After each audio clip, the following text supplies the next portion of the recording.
भैया नमस्ते भैया। भैया अमरिंदर महतो। और भैया आज का आधुनिक युग मोबाइल के बा। ये मोबाइल से बहुत से लोग आबाद भी हो रहा बा आ बहुत घर भैया बर्बाद भी हो रहा बा, बुरी तरह से बर्बाद हो रहा बा। एगो लड़की के शादी होता भैया, वो अपना ससुराल में जाती है और कितना बड़ा माने कि जो झूठ मूठ के पाखंड करके और वो घर के माने कि जो अपना मतारी से कह के मतारी ओकर का सुझाव देता रही।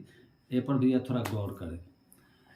कहे शनिचरी रो रो के, कहे शनिचरी रो रो के, मत पूछ माई हमार हाल। भैया बड़ा ओकरा दुख बा। कहे शनिचरी रो रो के, मत पूछ माई हमार हाल। ससुरा तब गाड़ी देवे, सांस झोंटा पकड़ के मारे। ससुरा तब गाड़ी देवे, सांस झोंटा पकड़ के मारे। देवड़ा करेला माई बहिन, देवड़ा करेला माई बहिन, नंदी करे हमार पटीदारी। पाहुन तो अब दिल्ली बाड़न, ना चलेला कोनो उपाय। भैया ओकर आदमी दिल्ली में बाड़ा ना, वो लड़की के कोनो उपाय नहीं के, चलो तो जेल में बंद हो गई भैया। पाहुन तो अब दिल्ली बाड़न, ना चलेला कोनो उपाय। देखिए भैया माई के सुझाव के कितना बढ़िया होता। आग लगा दे घर में बेटी, आग लगा दे घर में बेटी, झाड़ू मार अब सास ससुर के। आग लगा दे घर में बेटी, झाड़ू मार अब सास ससुर के। पेटी लेके आजा बेटी, मतारी के देखी कितना बढ़िया सुझाव बा।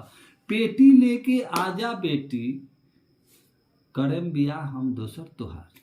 माई कहतरी पेटी लेके आजा बेटी, करम बियाह हम दोसर तोहार। बतिया ई सब झूठे ह, बतिया ई सब झूठे ह, माई बिगड़ली बेटी के घर।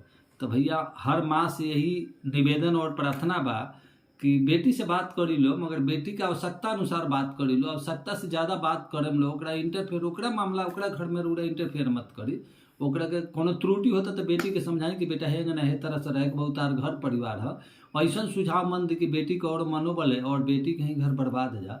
तो भैया हम तो हाथ जोड़ के एगो संदेश देता नहीं कि हर माँ से निवेदन बा कि अपना बच्चा के माने कि जे ससुराल में ज़्यादा इंटरफेयर मत करी, ताकि ओकर घर पे कोनो बर्बादी और नुकसान ना हो।